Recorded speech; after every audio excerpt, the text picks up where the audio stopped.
Okay, well, I think I'm gonna go ahead and get started. First off, I just wanted to give a little bit of introduction to OVAC and to myself. If you haven't heard of us, we're the Oklahoma Visual Arts Coalition. We were founded in 1988, and our mission is to grow and develop Oklahoma's visual arts community through education, promotion, connection, and funding. So Thrive Grants are only one of the many programs that we offer throughout the year. We actually have a second smaller grant program that we operate. We do exhibitions throughout the year, and we also have professional development, like educational opportunities too, like workshops and panels and discussions on different topics like that. So that's a little bit about us at OVAC, and my name is Ariana Weir. I'm the Administrative and Artist Relations Manager here, and Thrive is one of the programs that I manage here. And yeah, I am born and raised in Oklahoma City. I went to school at OU to get a bachelor's in fine arts, and then I was just thinking about it this morning. I think I started working in art nonprofits about like 5 years ago. I've been at OVAC for over 2 years now, and I really enjoy getting to manage the grant programs and meeting lots of different artists. So that's just a little bit about me. And then today in this info session, I have a presentation that I'll go over, which will maybe be about like 30 or 40 minutes. And that will cover kind of like what the grants are, what kind of application materials you need to apply to the grant, how the grants are evaluated, and a timeline of kind of what to expect if you are awarded a grant. As well as I have some project examples of past projects that we funded in the past. And then at the end, we'll have some time for questions. So if you want to like write down or remember questions, we'll have plenty of time at the end to answer them, or you can drop them in the chat as something comes to mind. And I might not read it right away, but I'll make sure to go through all of those at the end. And there's a few people joining, so might be adding people along the way. But yeah, that's just some stuff to get us started at the beginning. And yeah, feel free to keep your camera on or off. I'm going to record the meeting so I can share it with people afterwards. So feel free to take a break if you need to and come back. But I think I'll go ahead and start talking a little bit more about this program. So first of all, I wanted to introduce our partner, which is the Andy Warhol Foundation for the Visual Arts. So they were established in 1987, and they've been advancing the visual arts through their different programming that they offer ever since then. And they partner with us to enable us to do this granting program. So we're part of the regional regranting program that the Warhol Foundation does, which was started in 2007. And so what they do is they partner with local organizations all across the country. I believe there's about like 35 different programs in different cities and regions all across the country. So the Warhol Foundation shares some funding with us, and then we're able to give that funding back to the local communities that we serve. So that's a little bit about them, and we are so excited to work with them. It's been such a great process, and it's just a way for us to continue offering different programming to our local community in Oklahoma. So yeah, that's a little bit about our partner, and then more information about Thrive Grants. So like I said, we're the Oklahoma Visual Arts Community Coalition. So we serve the Oklahoma community artists all across the state. And these grants, Thrive Grants, will provide funding for collaborative, artist-led visual arts projects all across the state. And usually the kinds of projects that we fund are impactful, ambitious, innovative, and driven by the community. So those are some of the things we're looking for with the projects that we fund. And yeah, this program is relatively new. This cycle is like the fourth one that we're going to be doing, and really helps support the funding opportunities that we're already giving to Oklahoma artists. So this year we have $60,000 to give to Oklahoma artists. And when you apply for a Thrive grant, you can choose to apply for a $5,000 amount or a $10,000 amount. And everyone fills out the same application. There's just one application. And then there's a question that'll just ask you to select which category you'd like to apply for, the innovator category or the powerhouse category. And usually we say the $5,000 amount is better suited to smaller teams or individuals. So if you're mostly like one individual working on a project and maybe have a couple collaborators, or you have a relatively small budget, that might be a category that's good for you. And then the $10,000 category is more geared towards very large, like larger teams, projects that are more collaborative and have a bigger budget. And when I talk about some examples of past projects, I can talk a little bit more about this. Sometimes the grants that we award are enough to fully fund an artist's entire project. And sometimes they have a really, really large scale project that they're working on, and this is only part of it. So that might be, an indication of what category to apply for. Like we've had artists whose projects have had budgets of, $60,000 or $70,000. And they definitely would want to apply for the powerhouse because they want to get as much funding as they can, and that'll only be part of the total funding that they're seeking. But if you have questions about that, you can feel free to ask me or email me. And there's definitely going to be times in the future to have more one-on-one conversations if that's helpful for you too. So yeah, a little bit about what Thrive grants are, and then this is some information about requirements for applying for the grants. So on the left-hand side, we've listed some requirements, and then on the right-hand side, some things that aren't really best suited to this grant. So obviously, like I said, we're the Oklahoma Visual Arts Coalition, so we're looking for projects that are firmly rooted in the visual arts. And that's not to say that you can't have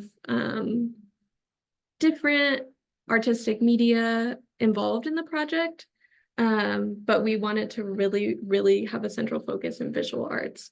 And again, I'll show some examples of other projects that have implemented some different media into the projects. But that's one of the requirements we're looking for is visual arts. So if the project is really rooted in like dance, music, industry, filmmaking, and things like that, it's probably not best suited to this grant. Next, we want projects to be publicly accessible and pushing the boundaries of traditional exhibition experience, as well as collaborative and community driven. And all of these kind of like weave together. So it needs to be connected to the community in some way. But in your application, you can talk about what kind of community you want to serve. And again, I can show some examples of that from past projects. But this isn't saying, accidentally went to the next slide. But yeah, this isn't saying you have to serve like the entire community of Oklahoma or the entire community of Oklahoma City. You can kind of choose a specific community that you want to engage in or serve. And then this project has to be publicly accessible to them in some kind of way.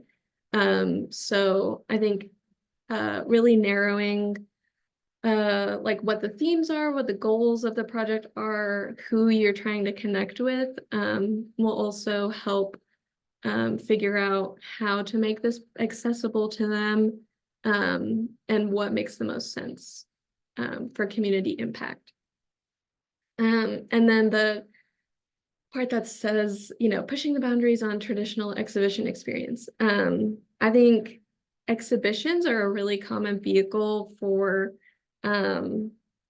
displaying visual arts projects, and there's nothing wrong with that. But we just want to make it clear that, exhibitions aren't the only thing we're going to fund, and you can have lots of different kinds of innovative programming that isn't just centered on exhibitions. And again, I can show some examples of that too. Looking at my notes, what else? We'll also have a lead applicant. So again, we really emphasize like the collaborative nature of these projects. But when it comes to like the application and paperwork and stuff, we'll ask that you select a lead applicant.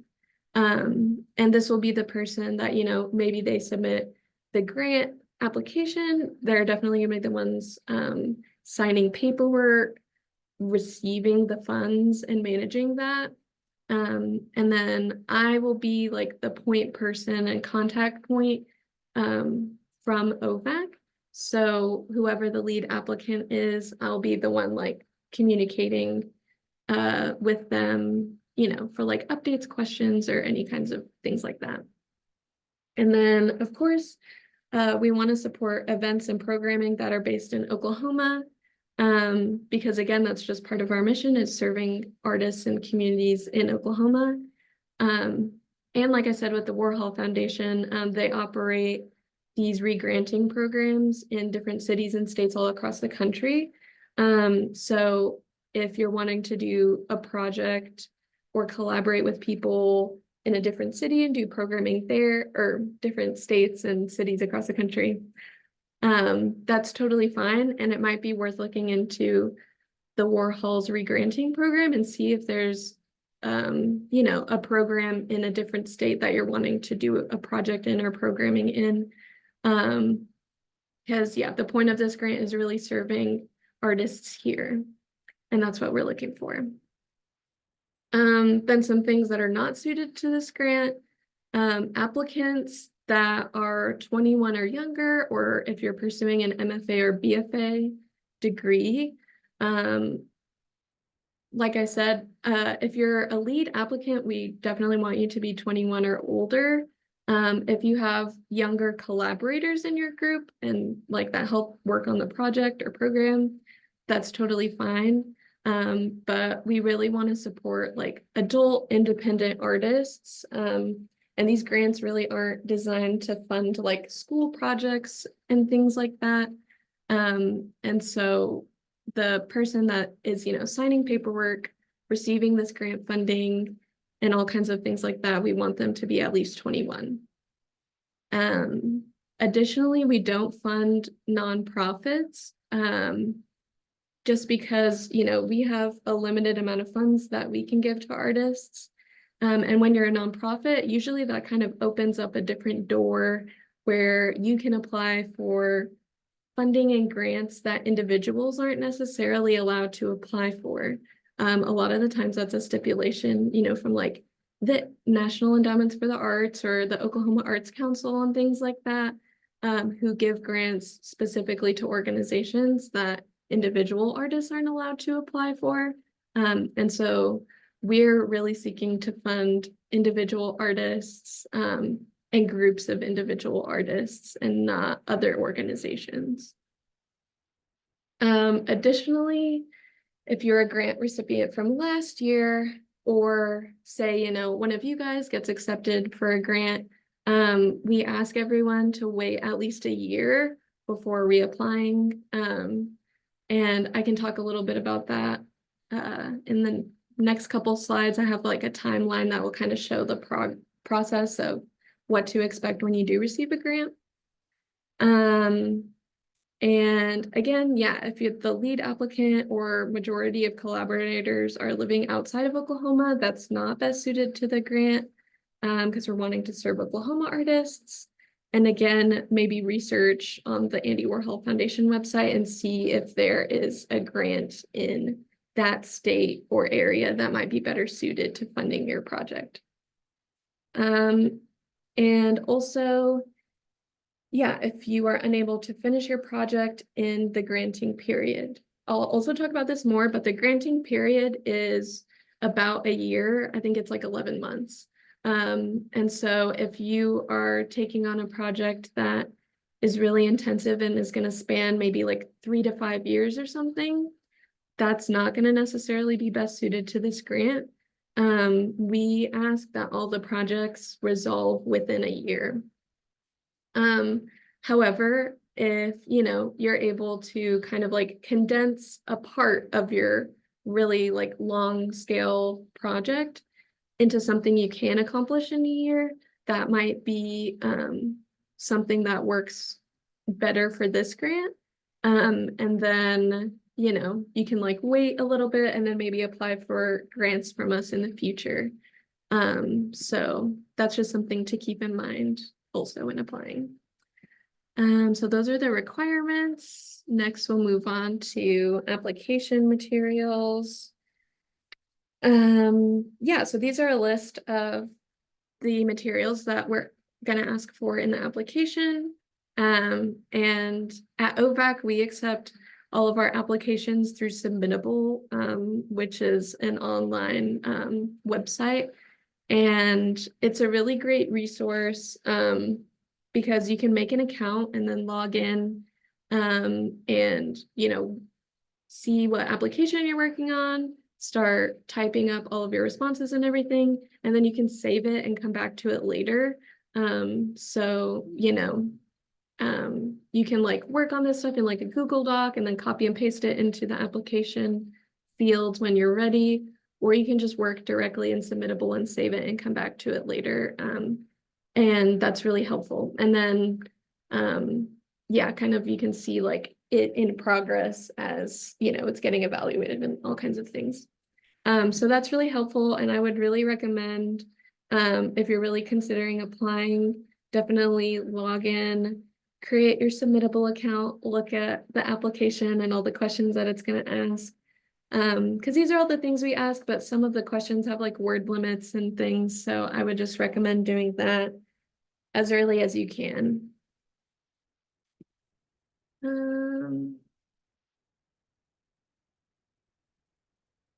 Okay.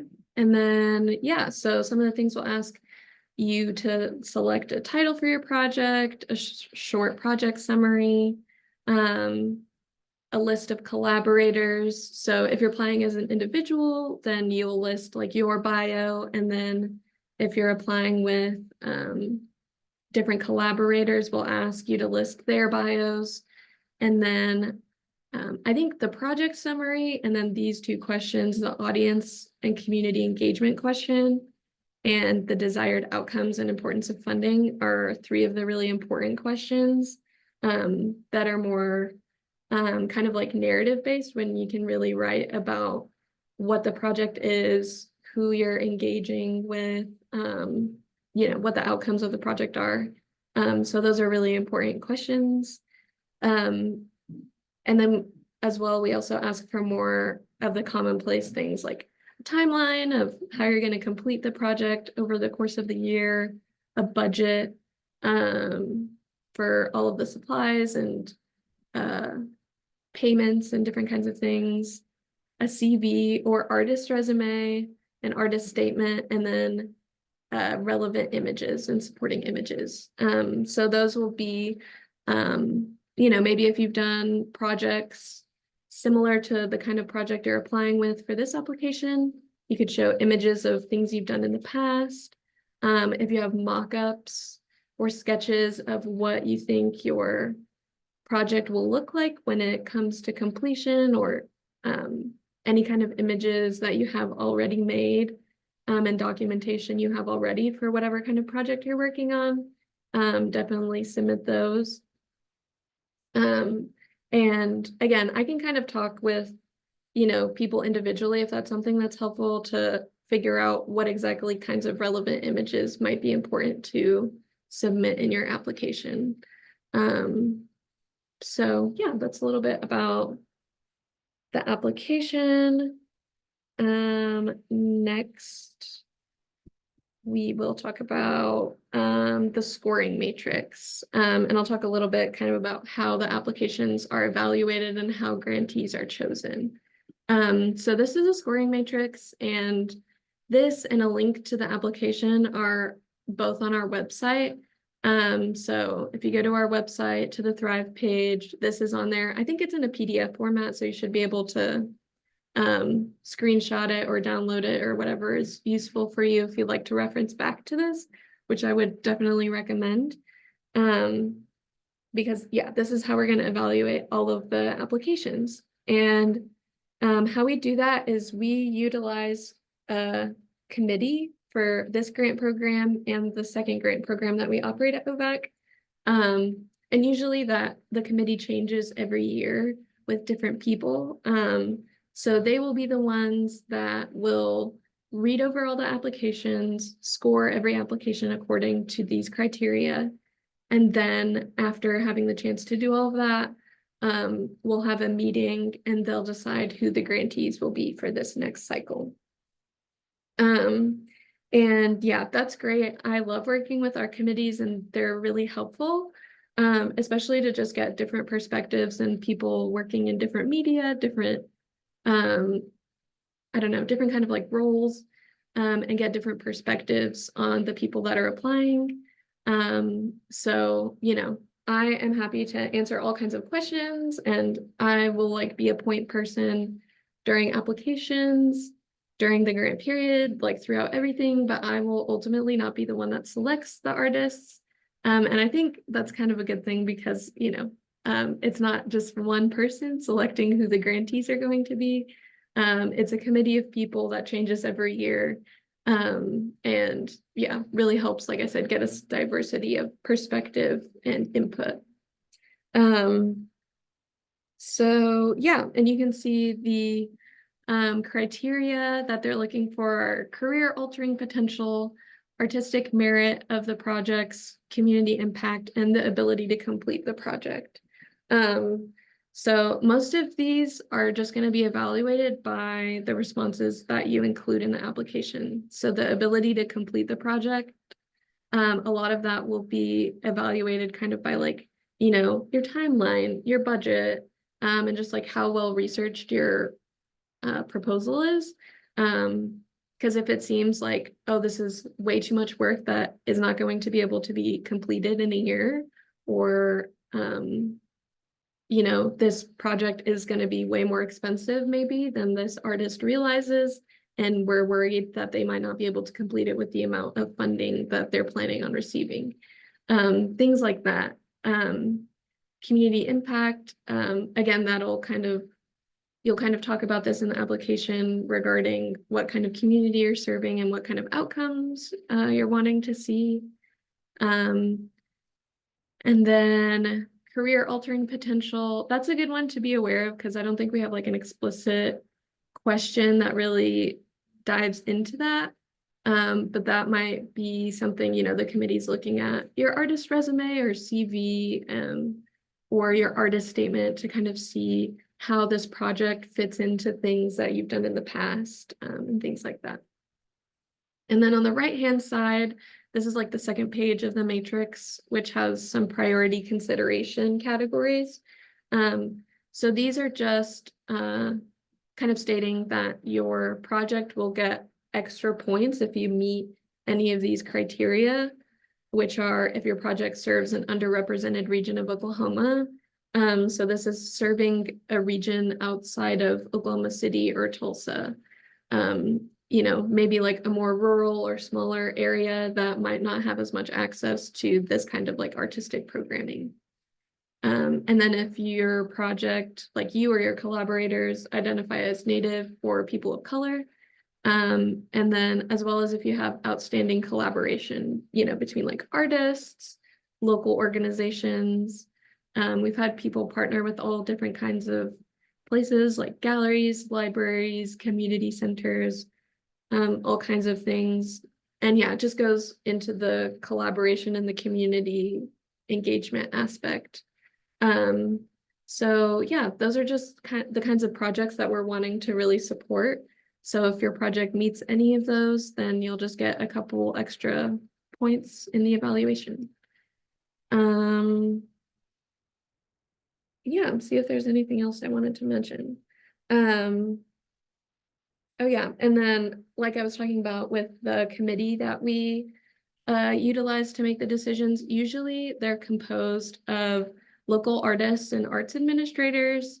And then we usually have a past Thrive grantee serve on the committee so they can kind of help us evaluate projects, especially when they're really familiar with the process and what kinds of projects, I don't know, are a good fit for the grant. And you know, that artists are reasonably able to accomplish and complete. And then we also usually have a regional regranting partner present on the committee. So it'll usually be someone kind of similar in my position, but from a different state, where they operate and facilitate a Warhol regranting program in a different state.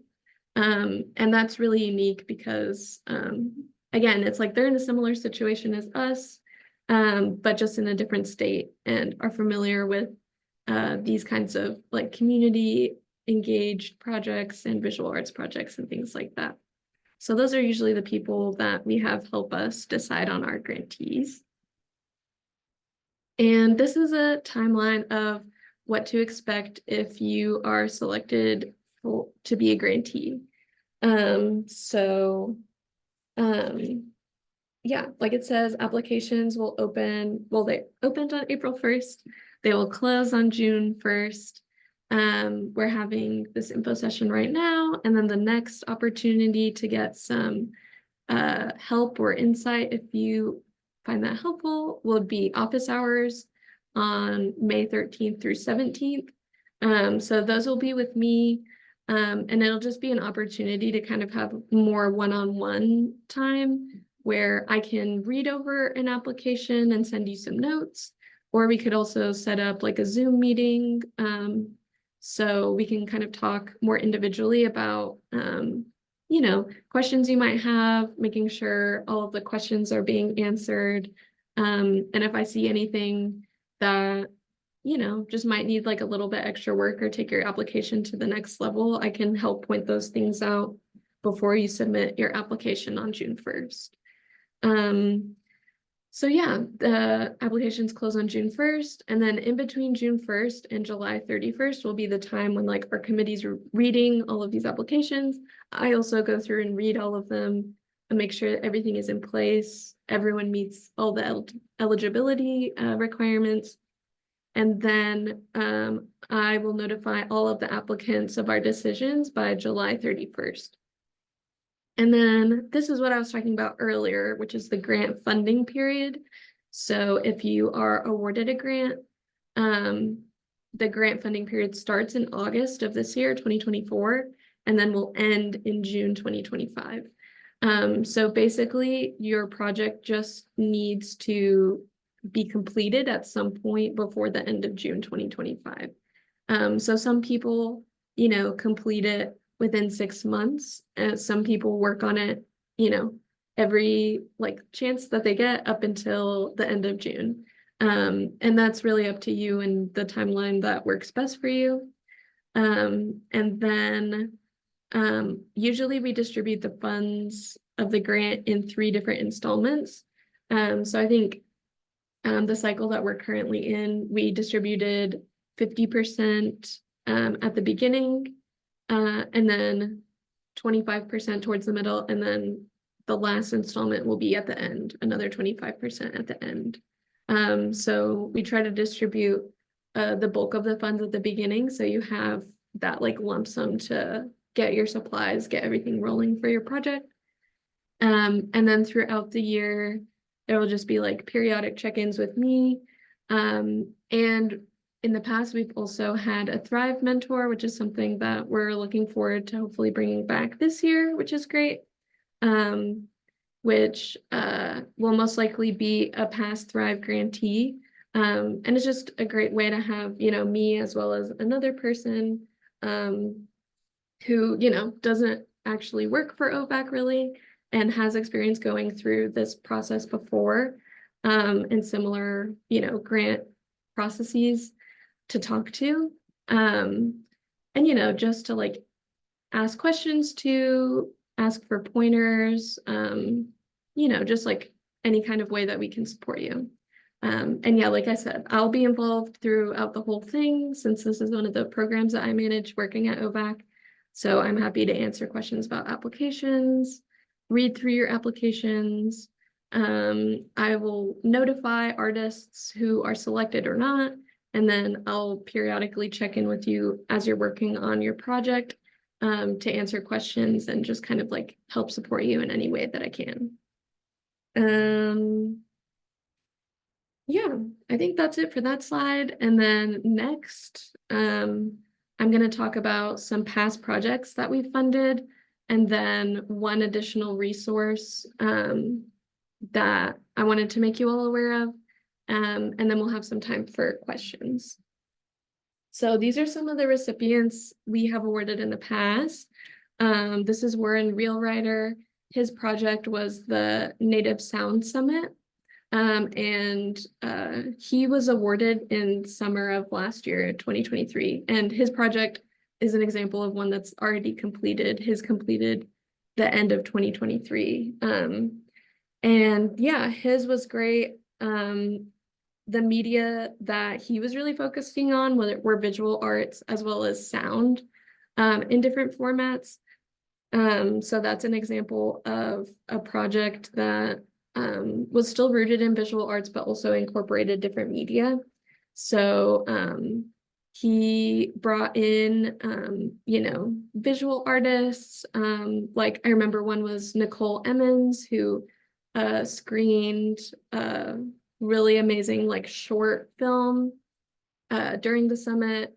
Then there were like musicians, and Warren also performed, and he usually does like a mixture of visual art, performance art, and sound art. And also as an example of like serving a specific community, he was specifically organizing this event of Native artists, which in a way kind of like serves Native artists to come to an event like this, meet people, learn more about what Native artists are doing in the community. And he had a partnership with the First Americans Museum, and that's where they hosted the summit. So that's an example of, you know, choosing collaborators and organizations to work with that really like aligns with the communities that you're serving. Then next we had Helen Opper. She was awarded a grant in 2022 for her project, which was a Cheyenne Dickey and Edward Grady exhibition called Rising. And this was also a unique example. Helen is a curator, and then she worked closely with the two artists, which were Cheyenne and Edward. And they all worked together to create this exhibition, which was really great. Cheyenne is from Stillwater, and then Edward Grady is from Coyle, Oklahoma.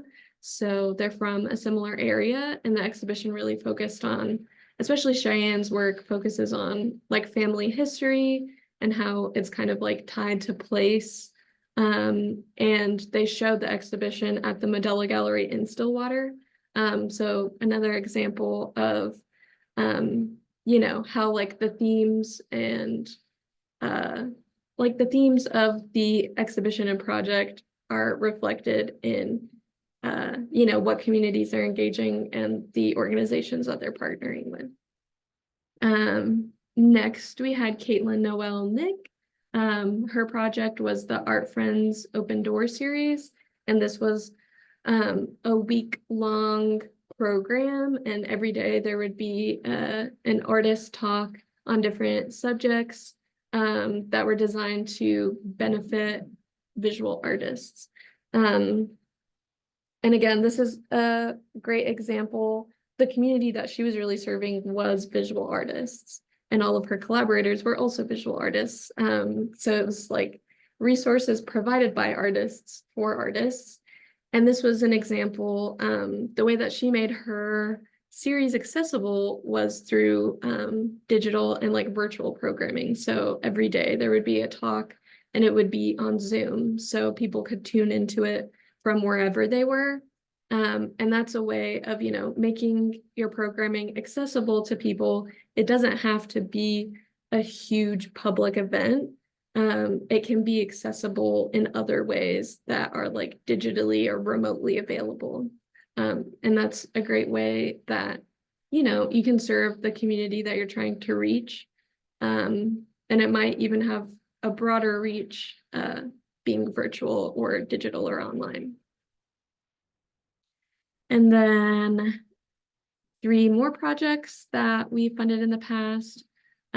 Isa Rodriguez was also awarded in 2023, and they're still working on their project right now. And theirs was called Practice Practice, and it is a combination of resources for visual artists. They have their workbook, which is pictured there, and they're also making a podcast. And this is kind of another example of resources created by artists for artists.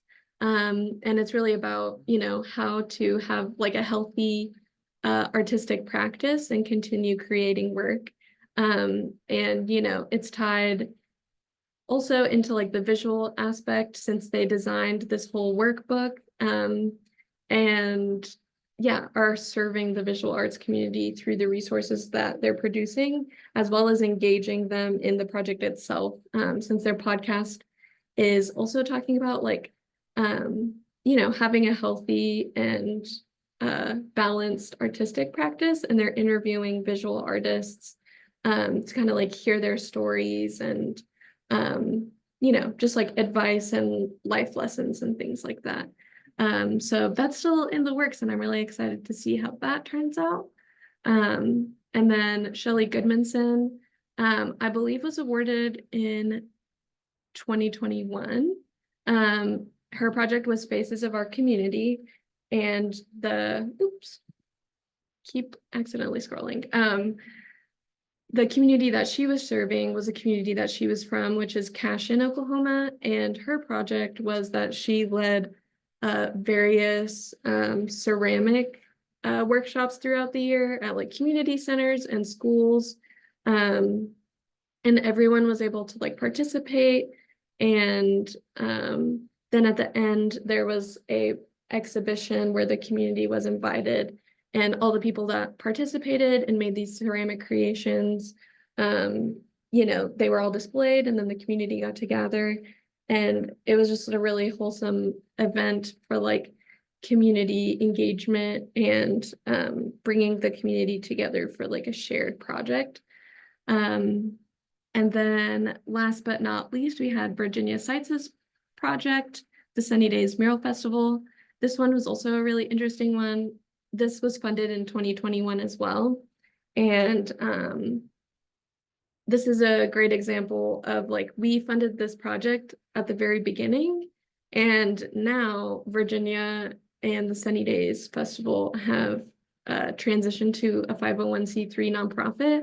And so unfortunately, they're not eligible for funding anymore, but we're really like happy that we got to fund their initial festival and kind of like help them, create this amazing program. And now they're doing this annually and have created, their own organization to do this programming, which is really great.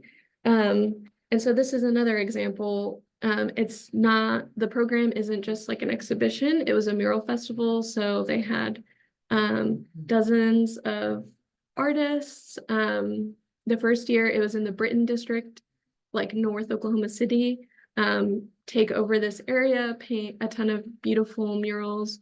And the festival is for women and non-binary artists. So that's kind of the artistic community that they're serving, as well as the Britton district, which is where the festival took place. And this is also an example of a project that had a really large budget, where the funding that they got from us was only a small portion of the total funding that was needed to complete the project, because they paid every single artist that created a mural. So every artist was a collaborator and got paid to do the work that they were doing, which is great. So yeah, those are some examples of past projects. And then lastly, this is the last resource that I wanted to share with you all, which is from Creative Capital. If you're not familiar with them, they were founded in 1999, and their mission is to uplift underserved, risk-taking artists with unrestricted project grants, professional development, and community building services. And this resource was actually brought to our attention from the Andy Warhol Foundation, and they really encourage us to utilize it. And I think it's a great resource. And it's the Creative Capital curriculum. So it's a curriculum that's kind of designed to span multiple weeks, but it's on demand, so you can access it at your own pace, and it's free for individuals, which is really great. And it has a ton of resources. So I would really recommend checking it out. You can find it here at their website, creative-capital.org/education. And so, for example, the course number 1 is all about like representing your work. And some of the units I thought might be really useful for people applying for Thrive or just like any other project or exhibition or anything. Is like this one about self-presentation, which talks about writing artist statements, bios, resume. And then they also have a section about project proposals and descriptions. So it has a lot of really great resources on writing about yourself and your work, as well as like archiving and documenting your work, which are really important parts of applying to shows and grants and things like that. So that is a resource I just wanted to make you all aware of. In case it's helpful, which I really hope so. And then this is like the last slide, so I'll just pause here for a second, and then we can get into some questions. But yeah, this is my email, so feel free to reach out to me, Ariana at ovac-ok.org. If you feel more comfortable, or it's easier for you to come to our office for an in-person meeting.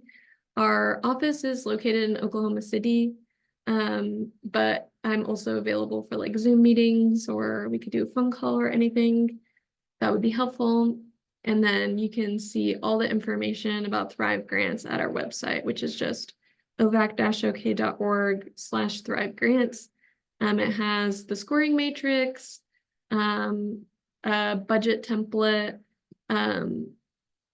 what else? The link to apply to the application, and it has more information about the office hour appointments that I have coming up. So if you're interested in that, that's also on the website. But okay, I'm gonna stop sharing my screen. I feel like I talked really fast through all of that, so hopefully it was helpful. But now if you guys have questions or anything, feel free to drop them in the chat and I can read them, or you can unmute yourself and ask away, and I'm happy to answer some questions.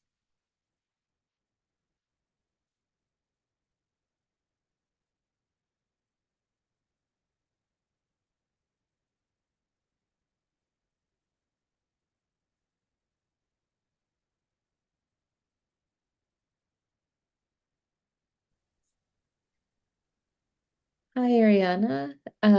Thanks so much for all of that information. I have a question about in the application, in terms of list of collaborators. For example, with the mural festival, there were a lot of artists who were making murals. Are those considered collaborators, or is that considered community in terms of how to represent that in the application? Yeah, I feel like some of it is kind of up to you. And it might be helpful to think about where it kind of fits into the timeline of your project. So I know like for Sunny Days, the festival, they considered the muralists collaborators because they were paid to do this work. which is like an important distinction for them. But I feel like they probably didn't have like a list of every single artist who was going to be part of the festival when they applied. Because it's similar to this process where like they opened applications to accept artists into their mural festival. So you can kind of think about that as well. Maybe your collaborators are the people that are going to be engaged and involved from the start. Or I don't know, you might also have really valuable collaborators that come on afterwards. And if that's the case, that's totally fine. Yeah, you don't have to list like every single possible person that's going to be involved with your project when you apply. I think highlighting the ones that are going to be involved throughout the whole way and people you already know are, going to be involved is really the important part of listing those collaborators. But yeah, but that is an interesting question to ask. Hopefully that makes sense, but if it doesn't, let me know. I think, no, it does. Thank you. And if there's an organization that will be involved, is that something to highlight in the list of collaborators? Or should that be in the narrative about community engagement? Yeah, you can list those in the collaborators as well. I think there might be a little note about that in the application. You can list them and list maybe like a short description of how they'll be involved or what their role is and what they do. Yeah. Thank you. No problem. Someone asked, are there lots of submissions already? No, there's actually not. Usually people wait until the last second to apply, and like the 3 days before the application closes, we get a ton right at the end. And I know that it's a long application process. So I think some people like to take as much time as they can. But I would encourage you to start working on it early so you can have plenty of time. And then also a question for past works as reference. Is this to justify and demonstrate skill level? Um, I think maybe a little bit, but also just kind of to demonstrate um, what kind of work you've done in the past. Some people have done a lot of like community engaged projects in the past, and you might want to just provide like a couple images or samples of things you've done in the past, which can strengthen your application and show that you have a track record of doing these kinds of applications. And it's not just to demonstrate skill level, but also just, yeah, to show literally like what does your artwork look like? What can we expect the finished project to be like? Yeah, have you done projects like this in the past? What have those looked like? Just because you want to provide as much information as possible because you can't expect everyone reading your application to know what kind of work you do or what kind of work you've done in the past, especially with this committee, since we usually have at least one person on the committee that is from out of state. So they'll really probably have no idea who any of the applicants are. They're just looking at the application based on what artwork and information is provided. So you just want to have as strong of documentation and information as you can. And yeah, sometimes people are from like different cities. We have applicants from all over the state. So yeah, you just never know who's going to be reading your application and if they'll be familiar with your work or not. Someone asked, do you have photographer grants? What types have you had in the past? I'm not sure if we have had photography projects in the past. Like I said, we've only had 3 cycles before, and this is going to be the 4th one. So I can't really think of it off the top of my head, but we have had some people, like I said, that have done kind of like, I don't know, more like virtually or digitally accessible projects, and like the one I talked about earlier, which was Isa Rodriguez's project, that they're doing a like workbook and podcast.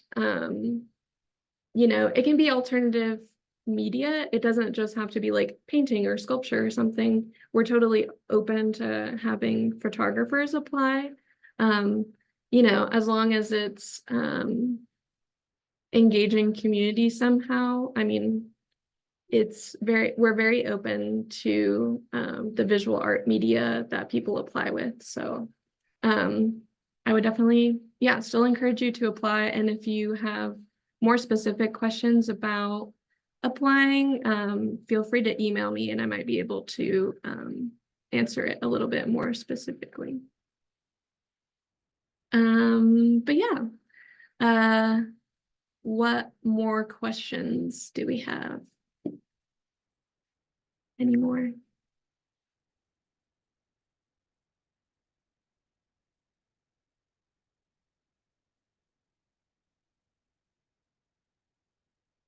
Okay, well, if not, I will end the meeting. I really appreciate all of you guys taking time to come talk with me, and hopefully this was informational. And like I said, please visit our website, look around some more, learn some more, and please send me an email. I'm happy to, you know, have a Zoom meeting with you guys, answer some questions on email or anything like that. Awesome. I'll see you all later. Bye. Thank you. Thank you.